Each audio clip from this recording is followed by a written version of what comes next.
The next person is probably the only person in the room who actually knew their father, because our next speaker is Connie Jameson, special dad,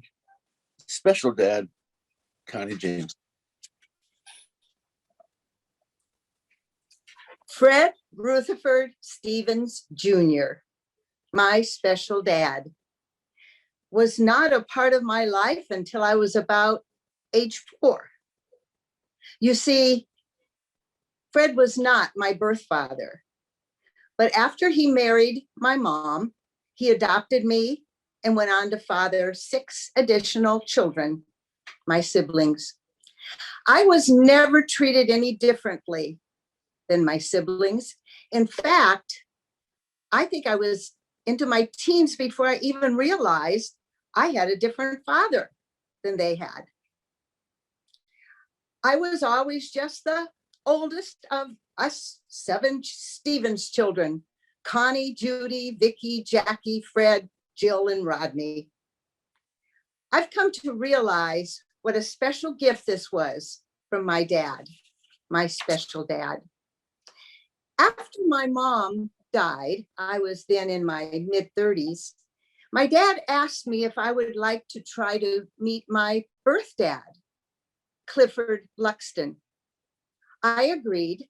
So my dad worked to get me in touch with an aunt and uncle who would be able to contact Mr. Luxton. Well, my birth dad never responded to meeting me, and well, that's okay.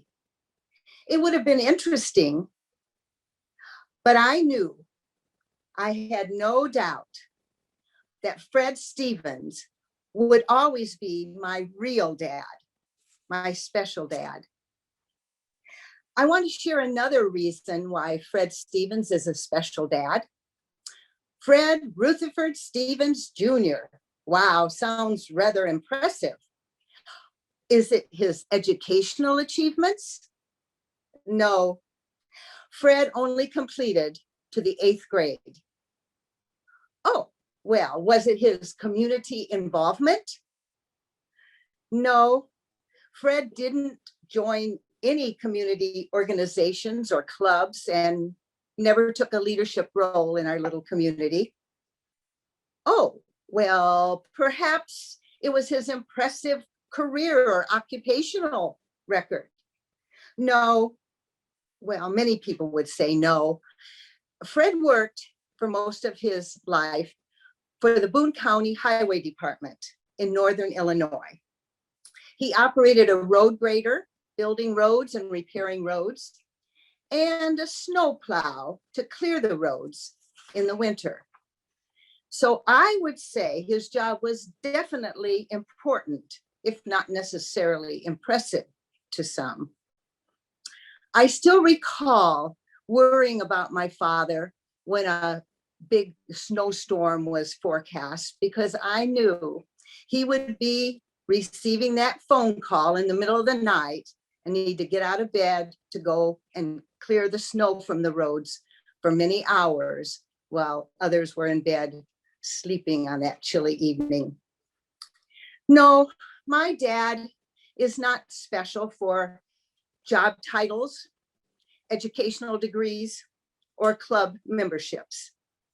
He was simply a family man, always there for the welfare of his wife and 7 children.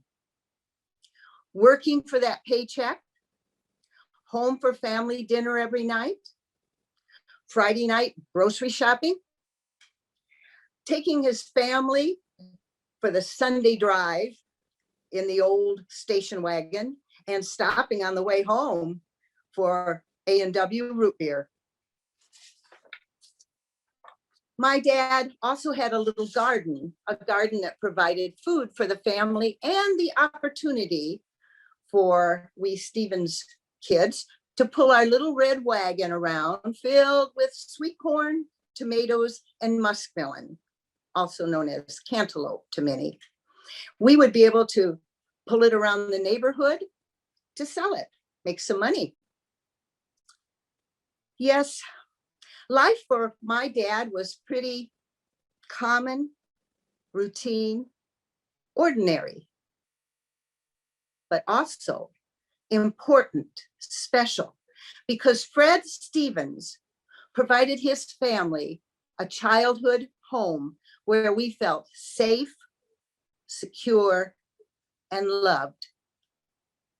I believe if all children could be provided that safety, security, and love, what a better world this would be. And that's why my dad, Fred Stevens, and all those others, just regular old family man dads, those out there should be recognized for the special dads that they truly are. Mr. Toastmaster. Well, thank you, Connie, for that. I know your dad, and he was a special guy.